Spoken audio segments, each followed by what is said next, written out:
वचन, सत्य वचन, अमर वचन, जीवित वचन, दिव्य वचन, सत्य वचन, अमर वचन, जीवित वचन। साई दा बामा बनी दा बामा बगरे जनी रे जनी रे जनी रे जनी रे सा। दिव्य वचन, सत्य वचन, अमर वचन, जीवित वचन, दिव्य वचन, दिव्य वचन।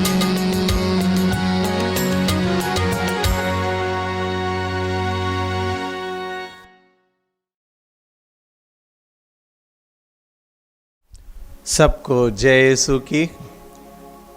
आज हम इस बात पर मनन चिंतन करें, प्रभु कैसे चाहते हैं कि हम पश्चाताप करें।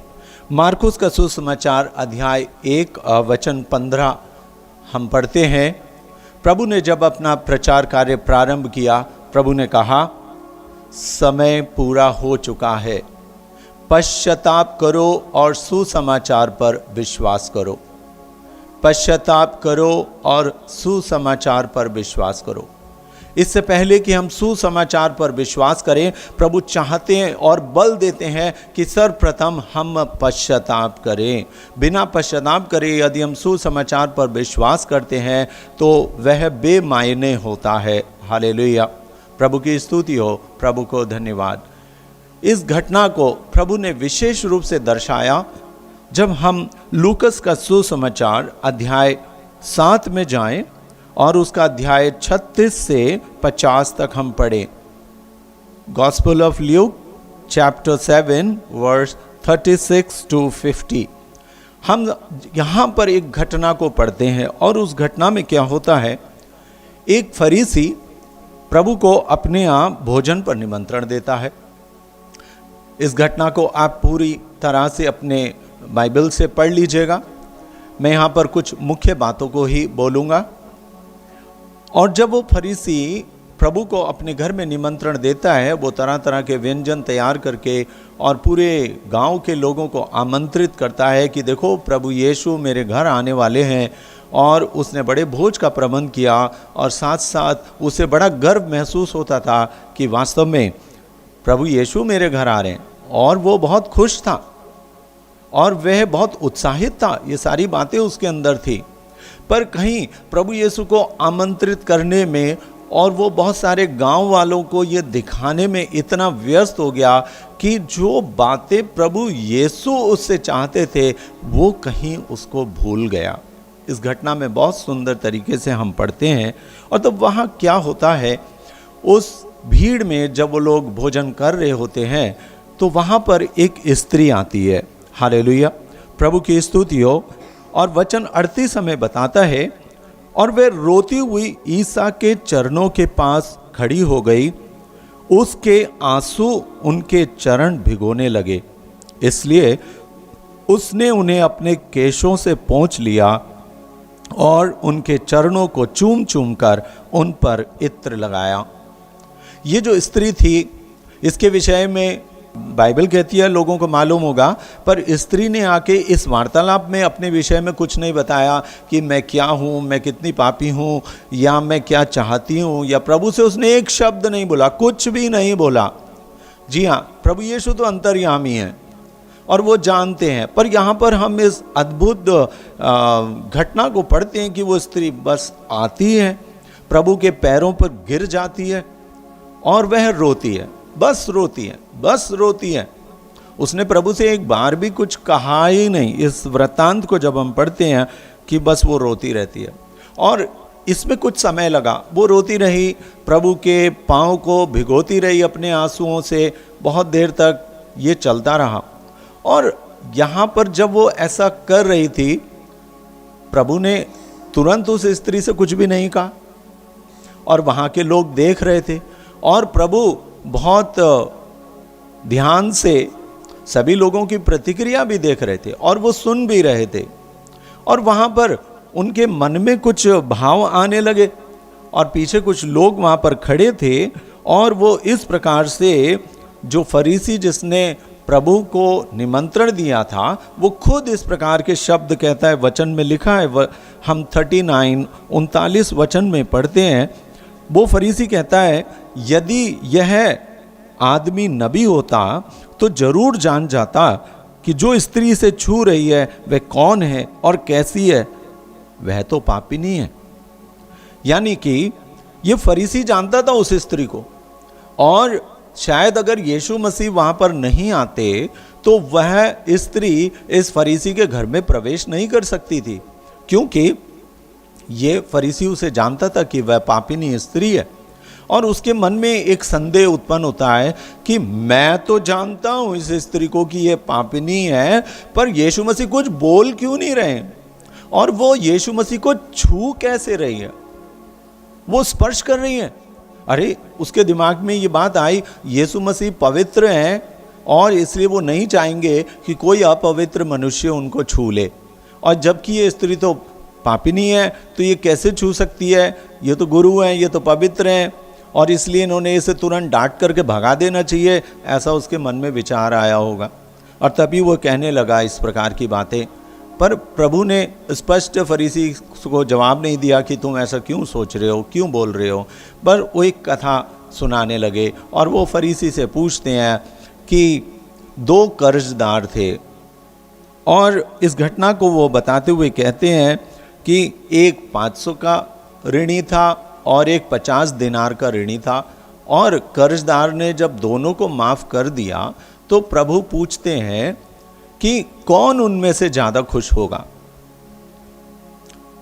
फरीसी तबाक से उत्तर देता है, अरे जिसके ज्यादा 500 दिनार क्षमा हुए हैं तो उसे ज्यादा खुश होना चाहिए, क्योंकि ये 50 दिनार वाला कम पैसे लिया है, उसको कम पैसे का क्षमा है, पर यहाँ पर 500 दिनार है, बहुत सारे पैसे हैं, और वो बहुत सारा उधार जो उसके सिर पर था वो मिट गया। इसलिए ये प्राकृतिक स्वभाव है कि जिसका अधिक क्षमा किया गया है उधार, वो प्रसन्न होगा, अधिक प्रसन्न होगा। तब प्रभु कहने लगे, और उन्होंने फरीसी को समझाया, और उसमें बहुत सुंदर सुंदर बातें प्रभु ने उस फरीसी से कही कि इसी प्रकार तुम देखते हो, जब से ये स्त्री आई है इसने मेरे पांवों को आंसुओं से धोया है, और वह नहीं रुकी है, और वह मेरे पांव को चूम रही है, केशों से पोंछ रही है, पर जब मैं तुम्हारे घर के भीतर आया तो तुमने मेरा चुंबन नहीं किया, तुमने मेरे पांव नहीं धोए। कहीं ना कहीं फरीसी खुद भी एक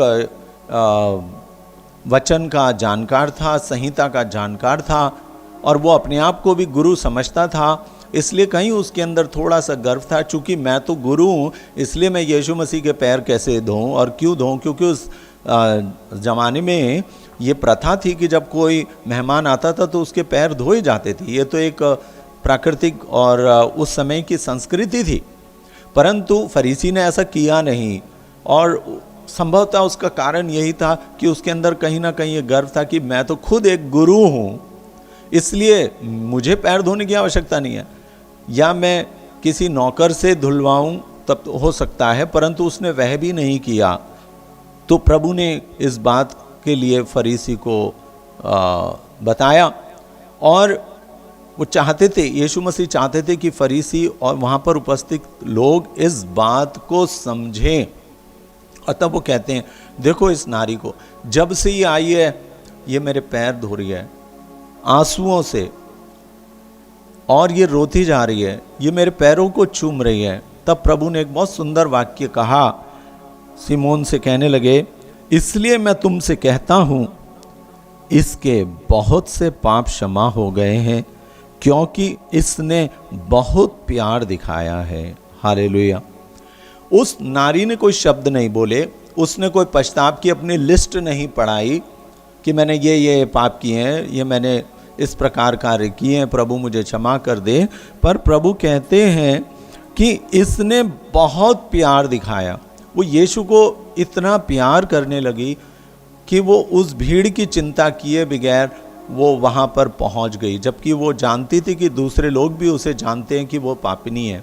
फिर भी वो उस भीड़ में पहुंच जाती है, प्रभु के पांव पर गिर जाती है, पश्चाताप करती है, रोती है आंसुओं से, प्रभु की भीड़ की चिंता किए बगैर प्रभु के पांव को धोती है, उसको चूमती है। हालेलुया। प्रभु समझ जाते हैं कि ये कितनी पापिन है और कितने हृदय से ये पश्चाताप कर रही है। प्रभु तो हमारे पापों को पहले से ही जानते हैं, यहाँ तक कि जो पाप हम भविष्य में करने वाले हैं वो भी प्रभु जानते हैं कि हम भविष्य में किस प्रकार की घटनाओं को अंजाम देने वाले हैं, वो भी प्रभु जानते हैं। तो प्रभु तो अंतर्यामी, वो तो सब कुछ जानते हैं। हमारे पाप बताने से पहले ही प्रभु हम जानते हैं कि हम कितने पाप कर रहे हैं, कितने पाप कर चुके हैं, कितने पाप करने वाले हैं। हालेलुया। हाँ, जब हम पाप स्वीकार में जाते हैं तो एक रीति के अनुसार और हमारे हृदय को पूरा उजागर करने के लिए पापों को बताना आवश्यक है, पर वास्तव में यीशु मसीह हमारे पापों को पहले से ही जानते हैं। तो प्रभु क्या देख रहे हैं, जिस प्रकार हम पश्चाताप में पाप स्वीकार करते समय हम फादर के पास जाते हैं और सारे पापों को बताते हैं, उस समय हम किस रीति से अपने पापों को बता रहे हैं या पश्चाताप कर रहे हैं, वो प्रभु हमारे हृदय को देख रहा होता है। और यदि हमने सिर्फ वहाँ पर कन्फेशन में गए, पाप स्वीकार करने के लिए गए और वहाँ सिर्फ अगर हम एक लिस्ट बोल करके आने वाले हैं, तो कहीं ना कहीं हमारे कन्फेशन में, पश्चाताप में एक अधूरापन है। हालेलुया। यीशु की स्तुति हो, प्रभु यीशु को धन्यवाद। अर्थ ये है कि हमारे जीवन में, हमारे हृदय में उस दर्द को, उस तकलीफ़ को हमें महसूस करना चाहिए। प्रभु चाहते हैं। हालेलुया। इसलिए प्रभु कहते हैं कि जिसने अधिक प्यार दिखाया है उसे अधिक क्षमा किया गया है। जिसे अधिक क्षमा किया गया है ऑब्वियसली वो अधिक प्रभु को प्यार करता है। पर ये हमेशा ऐसा होता नहीं है। बहुत बार लोग क्षमा मांगते थे प्रभु से। कई उदाहरण ऐसे हैं कि लोग क्षमा मांगते थे और प्रभु के पास फिर लौट करके नहीं आते थे। संभवतः वो अपने पुराने कार्यों में वापस चले जाते थे। इसलिए प्रभु को दुख होता है जब एक बार 10 कोढ़ी प्रभु के पास आते हैं, प्रभु उन्हें क्षमा करता है, चंगा करता है, और उसमें से एक ही कोढ़ी जो सामारी था वो लौट करके आके प्रभु को धन्यवाद देता है। प्रभु को दुख होता है और वो पूछते हैं कि बाकी 9 कहाँ हैं? क्या वो सबके सब चंगे नहीं हुए? प्रभु तो सबको क्षमा करते हैं, पर प्रभु ये देखते हैं कि जिसको क्षमा किया गया है वो अब अपने जीवन में प्रभु को कितना अपना रहा है, कितना प्यार प्रभु के प्रति प्रकट कर रहा है, ये प्रभु देखते हैं। हालेलुया।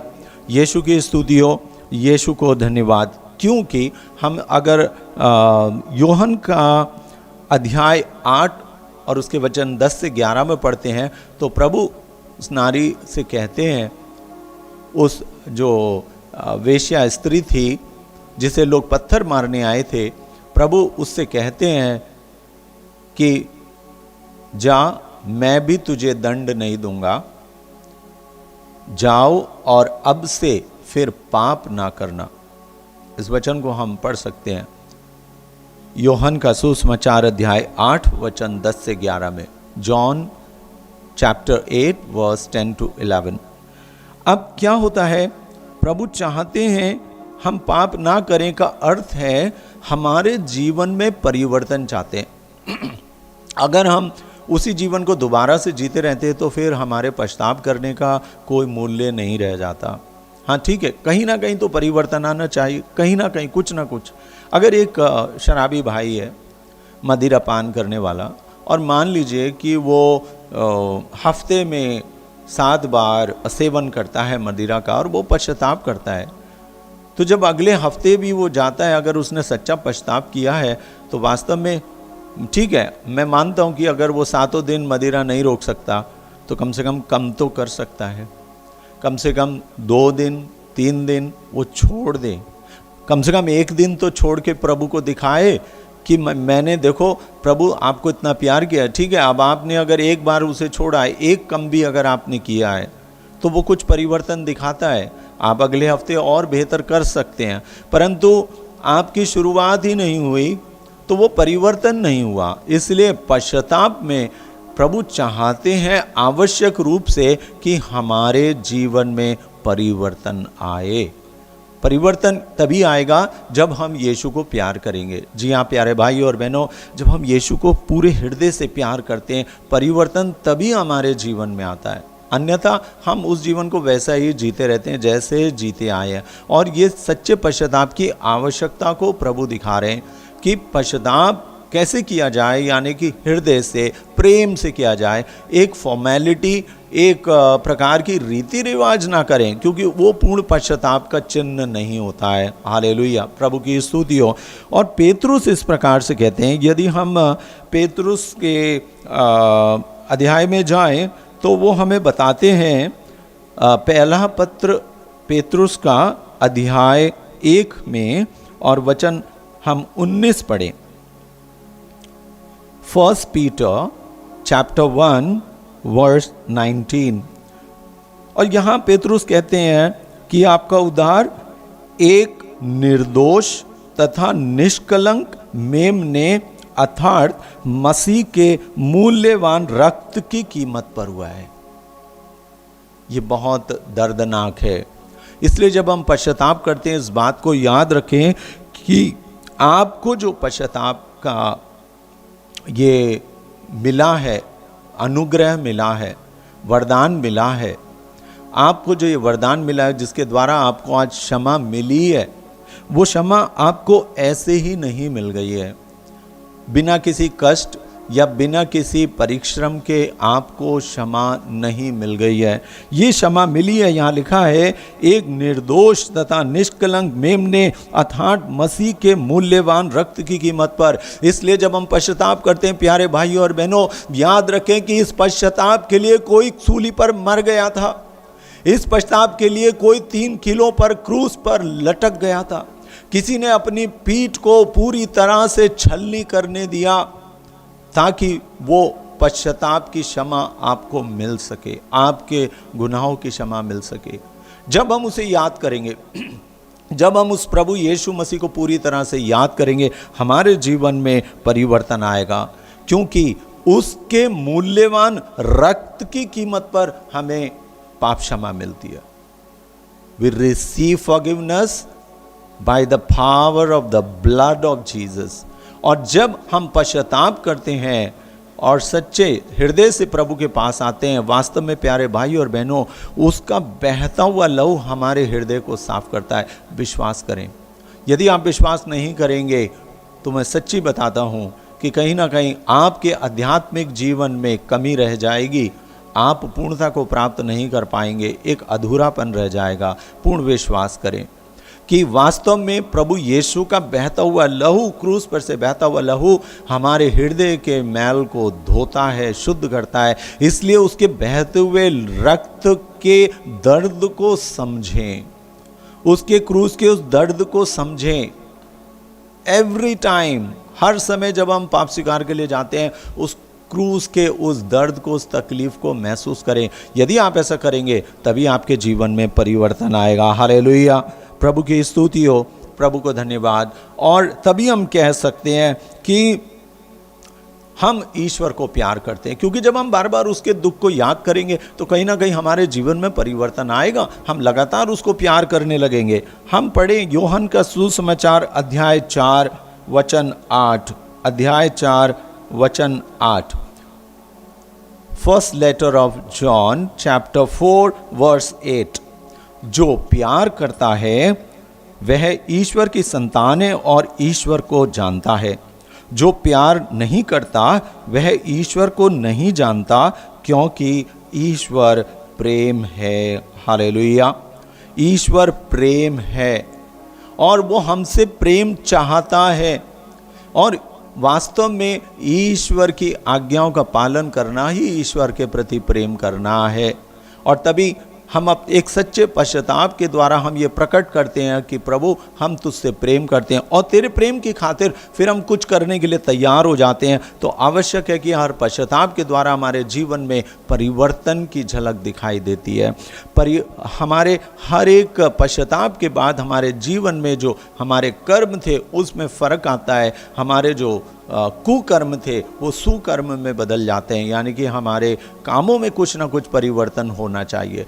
और जब हमारे जीवन में परिवर्तन आएगा तो हमारे रिश्ते भी बदल जाएंगे, हमारे रिश्तों में परिवर्तन आएगा, रिश्तों में मिठास आएगी, ये आवश्यक है, तभी हमारा पश्चाताप पूर्ण होगा। प्रभु चाहते हैं कि हम इसी प्रकार पश्चाताप करें जैसे उस नारी ने किया था। आइए आज प्रभु के इन वचनों पर हम मनन चिंतन करते हुए एक अच्छे हृदय से पाप स्वीकार करने के लिए हम प्रभु से विनती करें, ताकि पश्चाताप के द्वारा आपके और मेरे जीवन में एक चंगाई आए, हमारे हृदय की चंगाई, हमारे शरीर की चंगाई, आत्मा की चंगाई। आइए प्रार्थना करें। सर्वशक्तिमान दयालु पिता परमेश्वर, तेरे पवित्र वचनों के सुनने के द्वारा आज मुझे कृपा दे और सुनने वालों को ये कृपा दे कि हम सच्चे हृदय से पश्चाताप कर सकें और प्रभु को अपने परिवर्तन के द्वारा, जीवन में परिवर्तन के द्वारा अपना प्रेम प्रभु को दिखा सके। ये हम प्रार्थना करते हैं सर्वशक्तिमान पिता, प्रभु यीशु मसीह के द्वारा हमें ये कृपा प्रदान कर। आमीन आमीन। जय यीशु की।